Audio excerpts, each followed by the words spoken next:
ማድረግ ትችላላችሁ። በጣም አመሰግናለሁ። ይህ ዘማሪ በጣም ጎበዝ ዘማሪ ነው፣ ወንጌላዊ ነው፣ በጣም ብርቱ ነው። ግን ያው የእግዚአብሔር ዓላማ ሆኖ አሁን በህይወት የለም።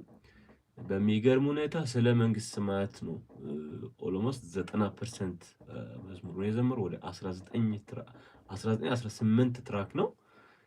እዛ ትራክ ውስጥ ግን ኦልሞስት 90% ስለ ኢየሱስ መምጣትና ስለ መንግስት ሰማያት ነው ዘማሪው የዘመረውና በጣም ወደው በጣም ማከብረው አገልጋይ ነው። አብረን ብዙ አገልግሎቶችን አገልግለናል።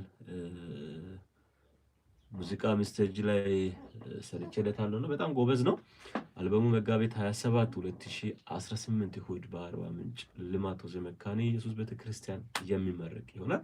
ለዛ ዝግጅት እያደረኩ ነው።